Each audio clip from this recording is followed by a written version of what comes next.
Okay, welcome back to Lancaster 11 League Media Day. Bruce Badgley, Andy Herr, and Ryan Shipper. Gosh, we got a chance to talk to your dad. Tell us, what's new at Donegal. Yeah, so year two for me at Donegal. A lot of exciting things. We have 11 new players in our program this year. So quite a change, Wow. change of the guard. So a lot of new guys in the program. We're excited about getting them caught up, getting them learning, and then kind of our returning players being the core of the team this year at the varsity level. So when you say 11 new guys, are these guys that have just come out for the team, that are freshmen, transfers? Yeah, so we have 3 freshmen we brought up from the junior high program this year. We have a transfer senior this year, and then we have a handful of new sophomores that played at the junior high level last year. So 11 total new guys, which is exciting. Exciting? Yeah, I think exciting is an understatement. Yeah. That's got to be difficult for a coach because Right. obviously you're trying to, in this preseason and in a shortened preseason, try and mold these guys into a team. Talk about some of the challenges you face with that. So with 7 to 8 practices, before the first scrimmage, first game, 11 new guys. We added a new coach this year, a previous Solanco head coach, David Long. So we're doing a lot of coaching. So all 3-4 coaches that are in the gym, all of us are busy at all times. So yeah, we're just trying to get everyone caught up to speed, get them an idea of what we want to do this season, and kind of just add offensive and defensive structure in as we go. Last year, you guys maybe surprised some people. I'm not really sure what the correct word is on that, but you had a really good year. I mean, why do you think, looking back on it now with such hindsight, were you guys legitimately a problem for everyone else? Yeah, I think last year I inherited a team with 7 seniors, really great leaders, and defensive-minded team last year. I think this year is going to be a little bit different, just with the depth. New guys, so it's going to be challenging, I would say. Probably playing a much different style than last year, which is an exciting thing, but also you don't want to stray too far away with what worked last year. Well, with 11 guys, what does a new guys doesn't matter, right? I mean, it's a new system for all those guys anyway, regardless of what you're doing, right? Right. What sort of rotation numbers do you think you want to get down to?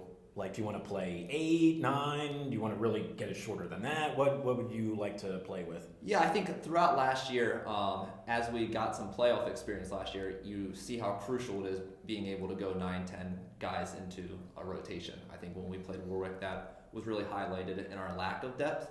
So trying to get 20 guys that are going to be able to contribute at the varsity level, if that's 8, 9, that's great. I think at this point right now, we're not quite at 7 or 8. I think that's probably our cutoff right now. But there's tons of time for improvement, and we're excited just to keep on developing these young guys. Yeah, go ahead. No, it's so for you, obviously, relatively new coach. Mm-hmm. You're going through this rebuilding process, obviously for the first time. I mean, as a head coach.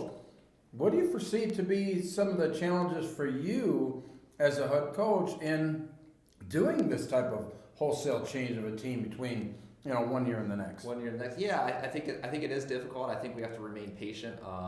Make sure we're teaching things and getting our principles down in the beginning, rather than having a month into the season things might not be great, but we have to stick with what we believe in and what we implemented, rather than trying to hit the reset button in January if something This is not working, let's try this, not one of these throw it up against the wall kind of seasons, right? Absolutely, yeah. I think you gotta stay true to who you are and what our program beliefs are. And I think if we do that and we're teaching things the correct way, it might not be immediate success, but it could be success down the line.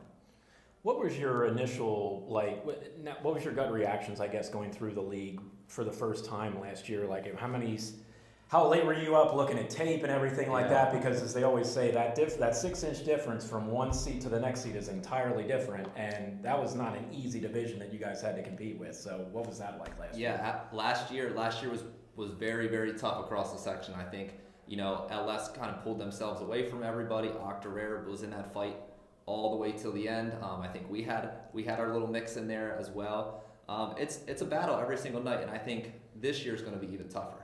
I think top to bottom in our section is going to be a dogfight every single night. I think it's going to be interesting. I really do think it's going to be interesting as far as time and commitment. There are a lot of hours that go into watching film, scouting reports. Meanwhile, you want to make sure your team's doing. You got to watch the other side of the ball and see how your team's doing. Are we getting better? What do we need to improve on? And then using a lot of this off season, I did a lot of self-reflecting on our coaching. What could have we done better? Close out that game against Octorara at home. Things we could have done defensively against LS to set ourselves for success.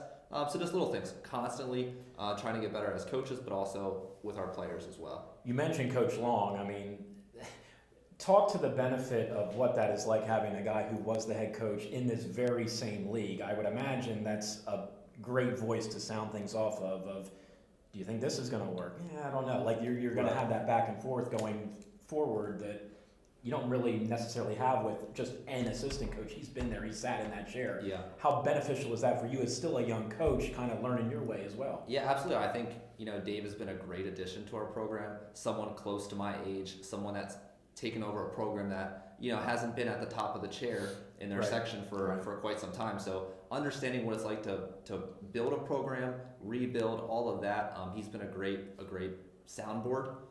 So I'm really, really excited to have Dave a part of our program. Got to ask about the uniforms. When are they coming out?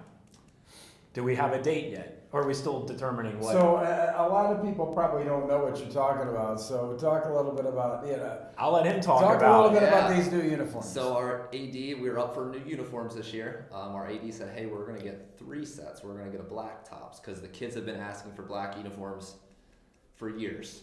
So he snuck that in that we were going to get black uniforms this year. So basketball eve, the night before the season, I wanted to get some social media buzz on the Donegal basketball account. So I tweeted a little sneak peek of our black uniforms. And now, when do we wear them? I'm not sure. It's going to have to be for a big game, I think, for the first time, right? Yeah, and your old man was saying how maybe the CV game isn't quite up to snuff for bringing that out, huh? Yeah, I'm not. We'll do something special that game. That's always a special game. When we get together, we'll have to joke about that at family dinner tonight. But yeah, when does the black jerseys come out? I'm not sure yet. And what is that like? What is it? What is it like? Or going to be like? Coaching against your dad. Yeah, so I think first off, it's great to have someone that's coached for so long, just to get advice from on the daily, whether it's practice schedules, what did you see when you played this team, things like that. Playing against each other, there's no emotion involved with it, as crazy as that sounds. We just treat it like it's any other. Two coaches, any other game. Before the game, at the end of the game, we're hugging. It's no big deal. No harm, no foul. Yeah, but I worked for my dad when I was growing up. So where is that line in the sand between father, son, and then, coach against, coach against coach? Yeah, I would say I think he would probably agree. I think it was harder for him to coach me than it was to coach against me. Because at the end of the day, I think he just wants what's best for me and I want what's best for him. So it's fun. It's all good fun. Yeah. Well, he spoke in very glowing terms about you during our sit down today, so that was really cool. And he said he was going to kick your butt, but I don't know whether it was in coaching or one way or another. One way or another. Here's a fun question for you. So you and I joke about how I go to the most random games on any given night. I want to know, outside of Donegal's gym, what's your favorite gym that you like going to that maybe would, be a surprise to someone if you were to say that? Be a surprise to someone. That's a great question. You got some options. We do have some options. I know your answer is probably Northern Lebanon. Now, if it wasn't for the drive, I could agree with you. I get a little. Why? I get a little car sick from time to time, so I don't love. No, but why Northern Lebanon? You love the yellow walls. You love everything about Northern Lebanon, which it is a great place to play, especially when you get a nice sized crowd there. Everything's a little bit louder, it seems, in Northern Lebanon, so it is a fun place to play. But in section, Elko. Elko's a really tough place to play with the bleachers. Bleachers right up against the baseline there. It's very loud in there. I feel like it's kind of go back in time with the old dark floor. It's a great place to play. I have a lot of fun playing there. You didn't even mention the half moons. Yeah. Oh, the half moons. You can guarantee your shooting percentage is going to be 10% worse at Octorara, and you better come up with every loose ball if you want to win that game up there, and take care of the ball. Is it because of the drive? Is it because they're? I don't know. I mean, because they're kind of like that outcast. I don't want to say outcast. No, they're the only one in Chester County. Right, exactly. I mean, is it because of the drive? Is it because of the distance? It's like, oh my God, we're not going to get home till 10 o'clock at night. I think it's a mixture of all of those. I think it's a tight gym. I think Octorara is one of the few teams in our league that plays a much different style than everyone else. So when you go to Octorara or you host Octorara, you have to plan extremely different than you do for any other team in our section for sure. So I think all those little factors add up, but it's a great experience. It's a one of a kind experience playing down at Octorara. Last one I have for you, and we were just going back and forth about the section and their gyms and everything like that. And most eyeballs are always going to go to the Section 1 and Section 2 big boys just because of historical significance or what have you. But brag on your section a little bit. Just talk about maybe why fans who are so accustomed to going out and seeing only Section 1 games, why maybe they should look at the slate and be like, maybe I'll take it in Section 3 game this year. Well, I think it's very easy to start with LS. LS success over the last 5 to 10 years speaks for itself. Their resume is very, very strong. They're constantly in the conversation for district championships. You drop down to, let's just say Octorara, reigning section player of the year, Zachary Kirk. All-state player. Very, very solid. Very, very hard to scout and come up with a game plan to keep him under control. Cacalico. I think they're kind of my dark horse for this season. I do not like playing against Coach Sigmund and preparing for those boys. They are so physical. They have some young kids coming up that I think are going to be very, very good. So keep an eye out for Cacalico. If you're in that area, go check them out. And then you got the two Lebanon schools, Elko and Northern Lebanon. Tough places to play at, like we just talked about. Yes. They really get after it. So both two very well coached teams. And then you got the Mount Joy Donegal Indians. I think we're going to have a very fun style of play this year, playing fast, getting up a lot of threes, I hope. Go watch Donegal. Yeah, it's going to be a lot of fun. Listen, thank you for your time. Thank you, all right, best of luck Thanks, this year. Thank all you. Right? And we still have more interviews on the way. Stay with us.